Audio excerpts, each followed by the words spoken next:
Jadi Bapak Ibu semua, adik-adik mahasiswa, kita bicara tentang tidak hanya bicara transformasi hari ini, tapi kita juga bicara tentang akselerasi transformasi.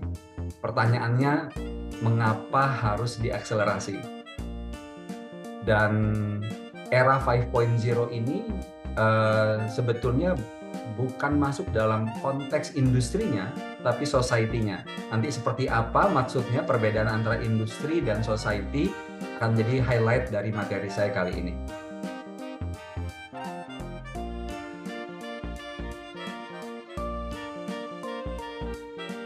Jadi sedikit perkenalan, jadi Hastur Center ini adalah sebuah lembaga CSR arm dari Hastur Group, dan per saat ini kami ada sekitar 16 unit di dalamnya. Jadi Havex adalah salah satunya yang kami dirikan di akhir tahun 2017 untuk menjawab tantangan bagaimana membangun tingkat literasi dan numerasi anak-anak Indonesia.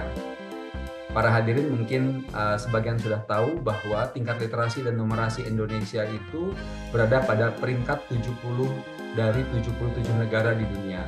Jadi bukan sesuatu yang bisa kita banggakan, dan ini sangat terkait dengan kemampuan bangsa Indonesia dalam membuat sebuah keputusan. Jadi literasi yang di sini bukan bicara tentang buta huruf atau buta aksara, ya, tapi kemampuan bagaimana seseorang membuat keputusan atas informasi-informasi yang tersaji.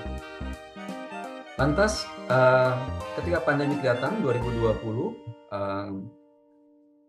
kami berusaha beradaptasi, maka muncullah guruinovatif.id. Nah, mungkin nanti tadi di sini kenapa Prof. Suharyadi berpikir saya dari information technology ya Prof, karena ternyata saya membangun sebuah platform. Saya sebagai pribadi termasuk orang yang paling takut sama teknologi informasi, hanya bisa menggunakan saja. Jadi di sini saya didukung oleh tim saya, dan ini semoga menjadi semangat buat adik-adik mahasiswa. Tim yang mengembangkan seluruh platform guruinovatif.id ini adalah putra-putri Kalimantan Selatan, dipimpin oleh Pak Hengki namanya. Dan Pak Hengki ini sendiri dulunya bukan anak IT, ya, dari FKIP Bahasa Inggris. Jadi tidak ada yang tidak mungkin kalau memang kita mau berusaha.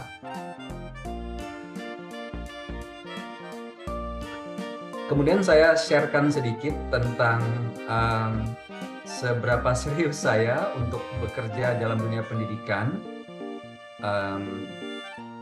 Jadi kalau tadi saya sampaikan S1 saya di bidang Aerospace Engineering, S2-nya Strategic Management, S3 saya di People and Knowledge Management di SBM ITB. Dan dari pekerjaan saya sebagai salah satu tugas saya itu sebagai direktur di sekolah di Kalimantan Selatan, dan dari situlah saya menemukan banyak masalah pada proses interaksi antara guru dan siswa. Saya tidak tahu nanti seperti apa para dosen proses interaksinya di kampus, tapi kalau di sekolah-sekolah banyak sekali para siswa tidak tertarik untuk mengikuti pembelajaran karena para guru cenderung menyampaikan pengajarannya dengan metode ceramah atau kegiatan-kegiatan yang dipenuhi dengan istilah-istilah atau nomenklatur teknis. Dari temuan itu, maka saya mencoba mengembangkan sebuah metode pengajaran yang berbasis kepada pedagogical content knowledge. Dan kemudian saya kembangkan jadi sebuah riset, dan alhamdulillah ketiga paper saya masuk di Scopus, Q2 dan Q3.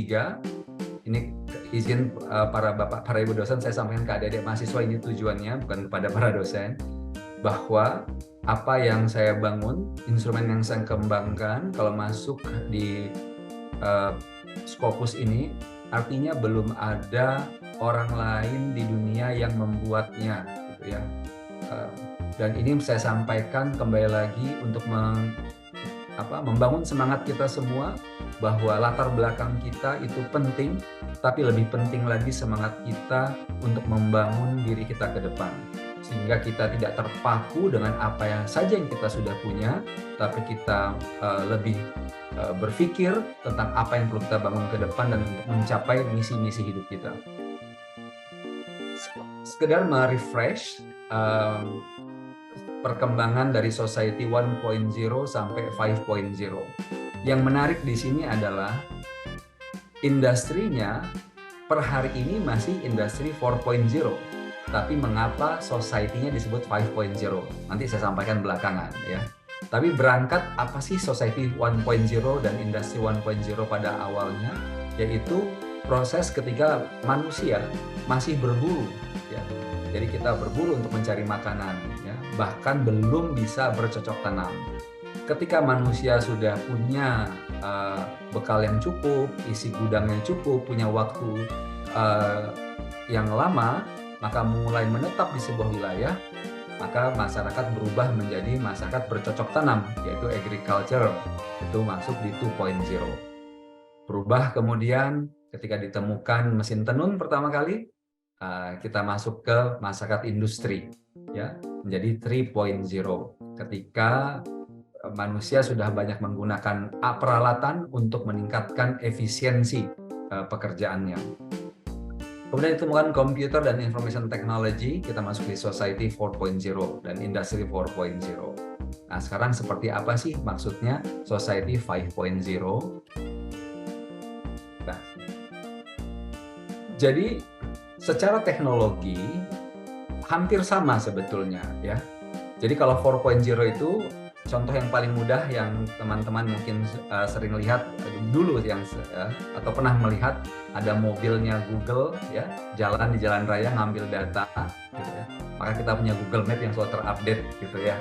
Jadi bagaimana sebuah data kondisi fisik ya, kemudian diambil dan dijadikan sebuah pusat data di cloud. Proses ini ada di titik Society 4.0. Namun kemudian 5.0 sudah ada campur tangan artificial intelligence, sehingga data yang kita gunakan sekarang bukan cuma sekedar data yang dikumpulkan dan diproses, tapi sudah diperkaya dengan insights ya, dengan berbagai macam pengetahuan tentang manusia, tentang pengalamannya, perasaannya, dan sebagainya yang dikumpulkan di cloud, sehingga memberikan pengayaan tentang berbagai macam kelompok manusia dengan semua kecenderungannya, kecenderungan belanja, kecenderungan makan, kecenderungan berpikir, kecenderungan kesukaan tentang liburannya. Itu mengapa per hari ini kita bisa dengan cepat membuat banyak keputusan, karena informasi yang disajikan tidak lagi informasi mentah atau informasi yang dikumpulkan dari kegiatan fisik. Ya. Jadi kalau 4.0 itu dapat dari kegiatan fisiknya saja. Tapi kalau 5.0 sudah dikumpulkan, dikombinasikan dengan banyak insight, sehingga kita bisa mengenal berbagai orang, individu, society, masyarakat, bangsa dengan pendekatan yang lebih komplit.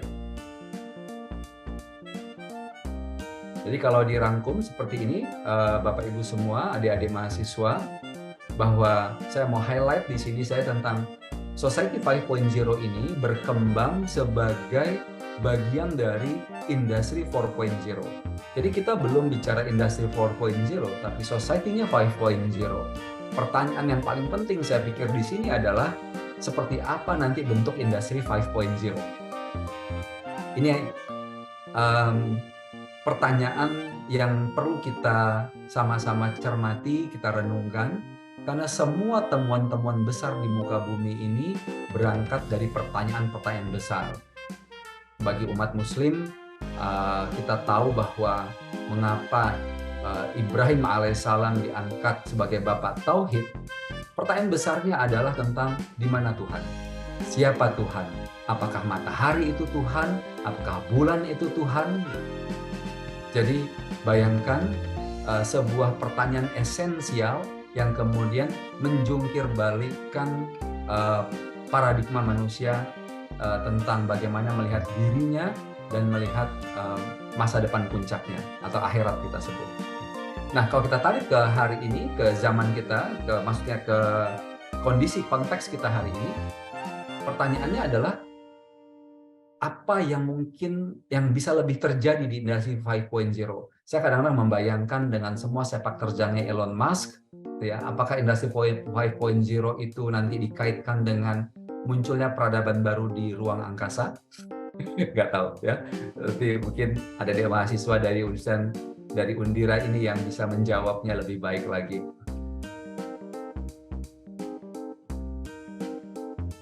Ini adalah milestone perkembangan ya yang nanti bisa dibaca ya. Jadi salah satu yang utama kalau kita perhatikan baik-baik ya bahwa di 4.0 itu kita bisa tentang intinya computer dan information technology ya. Mulai muncul istilah circular economy. Bagaimana ini pasti dikaitkan dengan keterbatasan lahan, keterbatasan sumber daya gitu. Sehingga kita ingin sebisa mungkin proses dalam sebuah ekosistem itu seamless dan tidak ada yang terbuang. Saya kira tadi soal saya tidak salah Pak Dwi Sasongko ya Pak Prof di teknik industri. Ini saya yakin beliau adalah orang yang sangat ahli ya di dunia manufaktur dan kaitannya sama circular economy. Lantas tadi berangkat dari tema kita hari ini, mengapa kita harus bertransformasi? Mengapa bisnis dan diri kita tidak bisa as usual? Jadi kalau Bapak, Ibu, dan para adik mahasiswa melihat sekilas tadi cuplikan proses perubahan, ya, bahkan di era industri 4.0 di dalamnya ada society 5.0 yang ditandai dengan begitu banyak insights yang bisa diciptakan oleh artificial intelligence, ya, bahkan bukan kita lagi yang melakukannya, gitu, ya. Jadi adik-adik mahasiswa udah sering pakai chat GPT salah satunya, ya. Bagaimana itu bisa menjawab begitu banyak pertanyaan kita. Dan kemudian yang nanti akan saya highlight di sini adalah bagaimana supaya manusia tetap tidak terkalahkan oleh artificial intelligence. Dan bagaimana fungsi pendidikan agar mendorong proses perkembangan manusia sehingga bisnisnya juga bisa dikembangkan as not usual. Jadi tantangan yang berkembang, perubahan dunia yang begitu cepat menjadi saya pikir salah satu alasan utama bagaimana sebuah bisnis juga harus bertransformasi dengan cepat, bahkan harus lebih cepat. Jadi kita masuk sekarang di dunia pendidikan. Pada prinsip dasarnya kan pendidikan adalah mempersiapkan manusia untuk bisa membangun kehidupan. Dan perguruan tinggi, izin kalau koreksi saya kalau saya salah, Bapak Ibu, para dosen, Bapak Rektor, perguruan tinggi adalah tempat namanya university, ya, universe, tempat di mana penciptaan untuk kemajuan alam semesta dilakukan. Jadi pertanyaan lebih dalam kalau tadi saya ajak para audiens untuk berpikir seperti apa industri 5.0. Pertanyaannya buat pendidikan dasar menengah dan perguruan tinggi adalah bagaimana membangun manusia-manusia dalam sebuah ekosistem pendidikan sehingga kita tidak kalah dengan perkembangan dunia itu sendiri.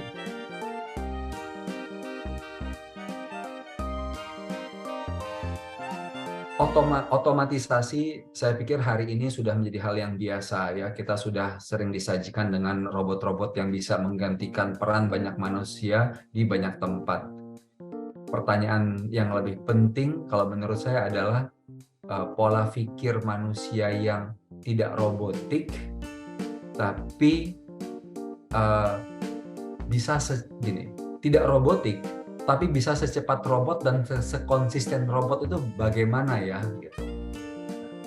Ini saya hanya bertanya ya, saya tidak tahu jawabannya gitu ya. Nah, untuk menjawab dua pertanyaan yang saya ajukan, yang saya sampaikan tadi, maka ada yang disebut 21st century skills. Ini adalah perangkat-perangkat pengetahuan, bentuk-bentuk pengetahuan atau skills yang kita harus kuasai sebagai jembatan penting untuk menjawab dua pertanyaan tadi. Nah, tadi saya highlight tentang ada namanya literacy skills ya. Jadi literacy skills yang dimaksudkan di zaman ini tentu bukan mampu baca tulis ya, itu di zamannya Pak Harto sudah lewat itu ya. Tapi kita bicara literacy bagaimana membuat sebuah keputusan. Nah, pertanyaannya tadi saya kaitkan mengapa saya membuat lembaga HAVEX untuk melatih para guru. Ketika guru berinteraksi dengan para siswanya, itu yang terbangun apa? Ketika guru bertanya kepada siswa, siapa yang ingat, siapa yang bisa atau siapa yang ingat dulu, pertanyaan ini ada di level mana pada kemampuan berpikir. Kalau pertanyaannya siapa yang bisa menjelaskan, ini ada di mana kemampuan pikirnya. Kalau bisa menjelaskan sebuah teori pada sebuah konteks yang berbeda, ini pada tingkat kemampuan berpikir yang mana? Nah, kalau kita lihat sehari-hari, banyakkah para guru kita menggunakan berbagai tingkat pertanyaan-pertanyaan dengan berbagai macam tingkat pikir ini? Atau cenderung pada tingkat pikir yang sama saja? Nah, kalau itu dilakukan oleh banyak para guru, maka kemampuan pikir apa yang terbangun pada para siswa Indonesia? Ini menjadi tantangan besar bagi kita semua.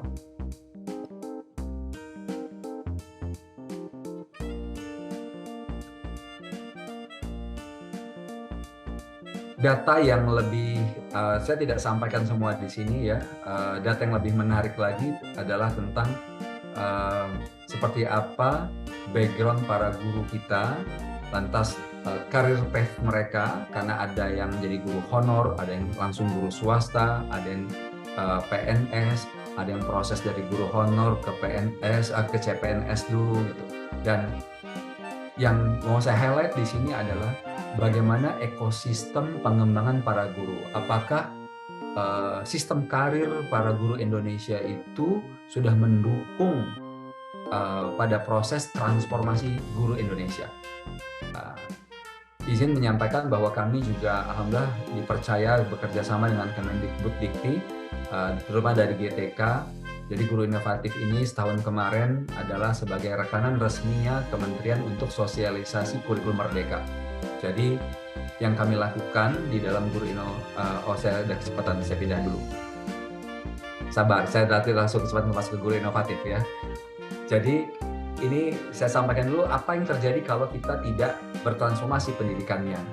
Ya. Inovasi kita rendah. Ya, kita sering ini yang ramai baru saja terjadi, banyak dokter protes karena diperbolehkan dokter spesialis dari luar negeri masuk. Gitu, ya. Kan bicara tentang ketimpangan SDM. Nah, dan banyak sekali ya. Kita bersyukur di satu sisi kita dikaruniai oleh kekayaan alam, sumber alam yang besar sekali. Namun kita sudah tahu per hari ini dengan ketimpangan sosial yang besar, berarti tidak cukup kekayaan alam gitu ya. Karena kalau kekayaan alamnya besar, dia hanya dikuasai oleh sekelompok orang saja. Tapi kalau pengetahuan bisa dikuasai oleh banyak orang. Maka pengetahuan sebagai bekal utama harus betul-betul dibangun dengan baik di seluruh siswa-siswa Indonesia, sehingga ada potensi besar buat kita untuk mengurangi ketimpangan sosial. Jadi proses pendidikan harus kita tarik sampai ke titik bagaimana outcome-nya adalah berkurangnya ketimpangan sosial. Tadi saya sampaikan bagaimana kemudian kami membangun HAVEX untuk mendorong kemampuan para guru berpikir tingkat tinggi, di higher order thinking skill, sehingga para guru bisa menyajikan pertanyaan-pertanyaan yang mendorong siswa, memaksa siswa untuk berpikir di tingkat tinggi. Bukan memaksa siswa untuk menjawab berdasarkan isi buku. Perbedaan utamanya di situ. Jadi siswa diberikan kesempatan untuk mengeksplorasi daya pikirnya, karena pertanyaan gurunya tidak menuntut siswa menghafal isi buku, tapi membuat siswa berpikir dan menganalisa. Ini sebagai highlight saja, tentu HAVEX sebagai sebuah lembaga harus mandiri, jadi kami juga harus bekerja mencari aktivasi, mencari pelanggan, di luar program-program CSR sendiri yang kami lakukan, di mana memberikan pelatihan-pelatihan gratis bagi banyak sekolah.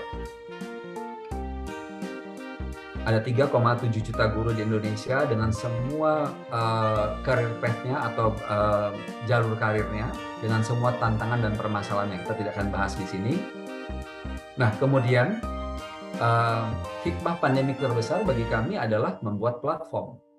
Tapi hikmah bagi banyak para guru dan para pelaku pendidikan, karena munculnya kami bangun guruinovatif.id, kalau sebelumnya para guru hanya bisa menikmati materi saat bertemu dengan kami, para trainer Havex, maka saat ini para guru bisa mengakses semua materi 7 kali 24 jam sepanjang tahun. 1 kali 24 jam sepanjang tahun, tergantung keinginan para guru. Dan interaksinya dibuat semakin hari semakin baik, sehingga interaksi langsung dalam platform bisa terjadi. Tadi saya katakan bahwa sebagai sebuah bisnis startup, Guru Inovatif ini juga berproses dari 2020 per hari ini. Kami mengikuti berbagai macam program inkubasi. Terakhir saya kemarin dengan tim ikut di Singapura dengan SBS Loan 27. Itu di mana kami harus mereview kembali seperti apa platform kami, gitu. Karena ternyata sebaik apapun materi yang kita punya dalam sebuah platform, itu tidak menjamin platform kita dikunjungi orang, ya. Ya sama saja kayak kita punya restoran, mungkin punya warung makan, gitu. Seenak apapun makanannya, belum tentu pengunjung datang beramai-ramai. Dan bisa saja suatu hari datang beramai-ramai, pertanyaannya seberapa sering mereka akan kembali lagi, seberapa lama mereka akan bertahan di warung kita. Dan punya startup, seberapa sering mereka balik kembali, seberapa lama mereka bertahan di dalam platform, disebut namanya lifetime value. Semakin lama mereka bertahan, semakin tinggi rendah biaya kita untuk mengakuisisi customer, atau disebut dengan CAC, Customer Acquisition Cost. Ini saya berikan sedikit highlight istilah-istilah dalam dunia startup dikaitkan sama dunia keuangannya buat menambah wawasan adik-adik mahasiswa. Jadi kalau awalnya Guru Inovatif ini didorong sebagai sebuah alat quote-unquote transformasi pendidikan, kami ganti menjadi sebuah tempat untuk melengkapi dunia pendidikan. Jadi di dalam platform hari ini, guru tidak hanya belajar, karena ternyata guru tidak cukup hanya belajar. Karena guru punya tantangan yang banyak, bagaimana punya reputasi, branding diri, kemampuan digital skill, mencari uang tambahan, gitu ya, mencari murid untuk jadi guru les, kan begitu ya, banyak ya. Jadi kita bangunlah yang namanya fitur untuk play, untuk guru bermain, untuk earn, cari uang, gitu. Tapi bagaimana prosesnya, tentu semua ada dalam platform. Jadi dengan cara ini, kami mencoba membuat platform kami lebih menarik, gitu ya, sehingga para guru tidak merasa bahwa di Guru Inovatif mereka hanya dipaksa untuk belajar. Bapak Dr. Zulfikar, mohon izin. Waktu habis ya? Waktunya 5 menit lagi ya, Pak. Oh siap Pak, siap. Udah mau habis juga ini. Ya, terima kasih Bapak. Baik, terima kasih. Jadi kalau sebelumnya di Havex semua data itu dicatat, dikumpulkan paling kencang di dalam laptop, gitu ya. Maka sekarang di Guru Inovatif kita sudah mengikuti tentu menggunakan data di cloud, dan di dalamnya karena kami mendapatkan insights banyak dari para guru. Jadi kami juga semakin mengembangkan konten-konten kami. Jadi kami juga bertransisi dari 4.0, tetap industrinya, tapi society-nya mengarah ke 5.0 dalam bentuk berbagai materi dan interaksi dalam Guru Inovatif. Jadi kalau kita bicara tentang transformasi pendidikan untuk kemajuan sebuah masyarakat dan bangsa, maka pendidikan adalah memberikan equity atau modal bagi manusia. Ya. Kalau alam semesta memberikan modalnya dalam bentuk kekayaan alam, maka pendidikan memberikan modalnya kepada manusia untuk mengisi ruang-ruang pikirnya. Dan kemudian mengekspansi, ya, bisa berekspansi, bisa berkembang dengan ukuran utama adalah excellence. Ya. Jadi kalau kita lihat perkembangan manusia dari zaman ke zaman, kalau di Al-Quran itu ada yang namanya kaum Samud, ya. Pak Hasanuddin Thaib jauh lebih hebat, ini saya nggak hafal semuanya ya. Bagaimana bangsa-bangsa di zaman-zaman sebelumnya bisa punah, bisa hilang, ya, karena tidak bisa mengikuti perubahan. Maka bagi kita hari ini, kita harus berubah, change now, or we will be erased, atau kita tenggelam, hilang oleh perubahan. Demikian, terima kasih Bapak Ibu semua, adik-adik mahasiswa atas perhatiannya. Assalamualaikum warahmatullahi wabarakatuh.